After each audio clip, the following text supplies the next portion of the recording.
રાજકોટ શહેર અને જિલ્લો જ્યાં આજે પણ યથાવત રહી વરસાદી આફત. સતત વરસતા વરસાદથી રાજકોટમાં આવ્યું છે જળ પ્રલય. રાજકોટના માર્ગો ફેરવાયા છે નદીમાં. આ દ્રશ્યો છે રાજકોટના જૂના એરપોર્ટ પાસેની સોસાયટીના. જૂના એરપોર્ટની દિવાલ તૂટતા આસપાસની સોસાયટીઓ થઈ જળબંબાકાર. રાજકોટની આજી નદીમાં પૂર આવ્યું છે. આજી નદીના પાણી આસપાસની સોસાયટીઓમાં ફરી વળ્યા. રામનાથપરા વિસ્તારમાં આજી નદીના પાણીથી 3 થી 4 મકાનોને નુકસાન થયું. રામનાથ મહાદેવ મંદિર પાસે આજી નદીનું રૌદ્ર સ્વરૂપ જોવા મળ્યું. એસબીઆઈની જીમખાના બ્રાન્ચમાં વરસાદી પાણી ઘૂસ્યા. લોકર રૂમમાં પાણી ઘૂસતા ખાતેદારો ચિંતામાં મુકાયા. આકાશી દ્રશ્યો છે રાજકોટના આજી ડેમના. વર્ષ 1957માં બનેલો આજી ડેમ છલકાતા રાજકોટવાસીઓમાં ખુશી ફેલાઈ. વરસાદી પાણીથી આજી ડેમ 17 વખત છલકાયો છે.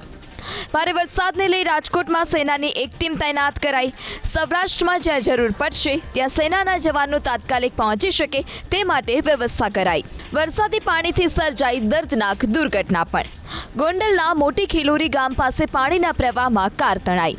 કારમાં બાળક સહિત 3 લોકો સવાર હતા.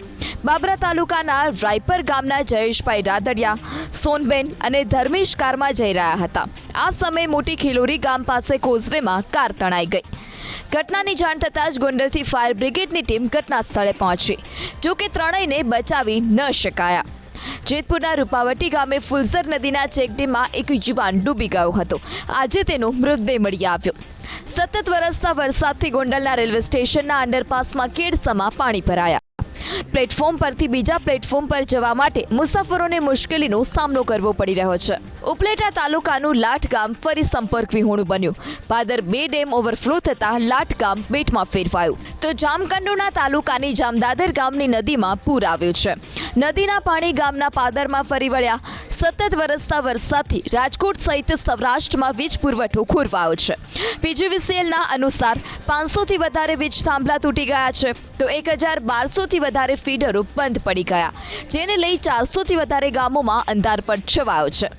જેતપુર તાલુકાનો સુરવો ડેમ ઓવરફ્લો થયો. ડેમના 3 દરવાજા ખોલી હેઠવાસમાં આવતા ગામોને એલર્ટ કરાયા છે.